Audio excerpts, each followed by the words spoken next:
Question number 1, मंदिर निर्माण कला में विमान शैली का प्रचलन किसके शासनकाल में हुआ? ऑप्शन ए मौर्य वंश में, बी चोल वंश में, सी गुप्त वंश में, डी राष्ट्रकूट वंश में। सही जवाब होगा ऑप्शन बी। मंदिर निर्माण कला में विमान शैली का प्रचलन चोल वंश के शासनकाल में हुआ। तंजौर का शिव मंदिर भारत के मंदिरों में बना सबसे बड़ा तथा लंबा मंदिर है। ये विमान द्रविड़ शैली की सर्वोत्तम रचना है। क्वेश्चन नंबर 2, स्वर्ण मंदिर बनाने के लिए भूमि किसने उपलब्ध कराई थी? ए अकबर ने, बी जहांगीर ने, सी गुरु गोविंद ने, डी शाहजहां ने। और इसका सही जवाब होगा ऑप्शन ए। स्वर्ण मंदिर बनाने हेतु भूमि अकबर ने उपलब्ध कराई थी। और इसके बाद देखते हैं क्वेश्चन नंबर 3 में क्या है। 1922 यानी कि 1922 में गठित स्वराज पार्टी के प्रथम अध्यक्ष कौन थे? A Motilal Nehru, B Chittaranjan Das, C Annie Besant, D Madan Mohan Malaviya. सही जवाब होगा ऑप्शन बी।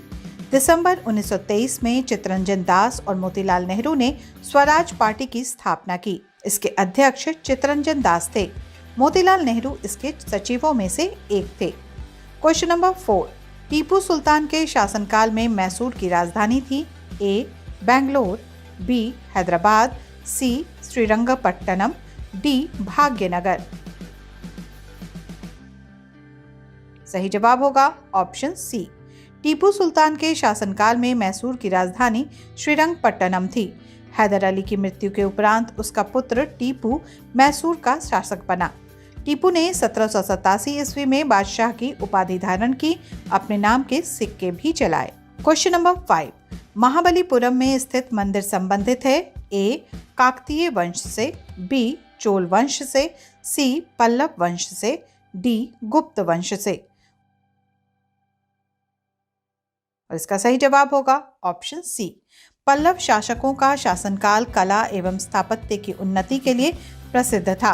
पल्लव शासक नरसिंह वर्मन प्रथम के शासनकाल में महाबलीपुरम में मंडप तथा एक शम मंदिर का निर्माण किया गया तथा पल्लव नरेश सिंह वर्मन द्वितीय के शासनकाल में महाबलीपुरम में शोर मंदिर का निर्माण किया गया। क्वेश्चन नंबर 6, वर्साय की संधि ने समाप्त किया था? ए प्रथम विश्व युद्ध को, बी द्वितीय विश्व युद्ध को, सी रूस जापान के युद्ध को, डी फ्रांसीसी क्रांति को। और इसका सही जवाब होगा ऑप्शन ए। वर्साय की संधि द्वारा प्रथम विश्व युद्ध की समाप्ति हुई। ये संधि जर्मनी के साथ की गई थी। ये संधि जर्मनी के लिए अपमानजनक थी। इसी संधि के परिणाम स्वरूप 20 वर्ष पश्चात द्वितीय विश्व युद्ध हुआ, जिसका नेतृत्व हिटलर ने इस संधि के नियम को तोड़कर किया। क्वेश्चन नंबर 7, अरावली पहाड़ियां किस राज्य से होकर गुजरती हैं? ए महाराष्ट्र से, बी मध्य प्रदेश से, सी उत्तर प्रदेश से, डी राजस्थान से। सही जवाब होगा ऑप्शन डी। अरावली पहाड़ियां राजस्थान से होकर गुजरती हैं। ये लगभग 725 किलोमीटर लंबी हैं तथा ये उत्तर पूर्व से दक्षिण पश्चिम दिशा में दिल्ली से गुजरात राज्य के उत्तर पूर्वी छोर तक फैली हैं।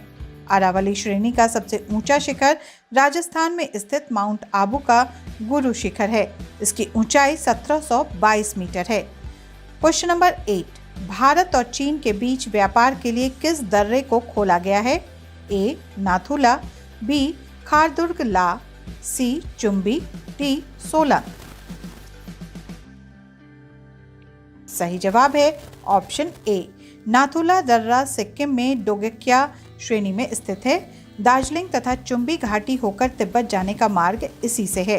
भारत और चीन व्यापार के लिए इसी दर्रे को खोला गया है। क्वेश्चन नंबर 9, जब समुद्र से ध्रुव की ओर बढ़ा जाता है तो लवणता पर क्या प्रभाव पड़ता है? ए घटती है, बी बढ़ती है, सी पहले घटती है फिर बढ़ती है, डी इनमें से कोई नहीं। सही जवाब होगा ऑप्शन ए। जब समुद्र से ध्रुव की ओर बढ़ा जाता है तो लवणता घटती है। इसका कारण वाष्पीकरण है। वाष्पीकरण तथा लवण की मात्रा में सीधा संबंध होता है।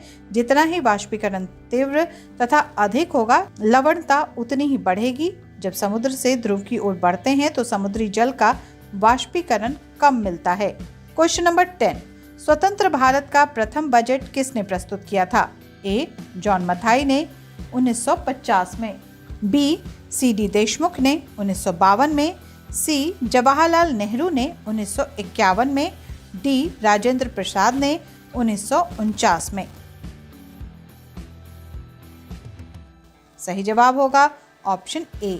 जॉन मथाई को वर्ष 1950 में गणतंत्र भारत का पहला केंद्रीय बजट पेश करने का गौरव प्राप्त हुआ। क्वेश्चन नंबर 11, पंजाब का शेर के रूप में कौन जाना जाता है? ए. भगत सिंह, बी. जगत गुरु, सी. लाला लाजपत राय, डी. सुखदेव। सही जवाब है ऑप्शन सी। लाला लाजपत राय को पंजाब का शेर कहा जाता है।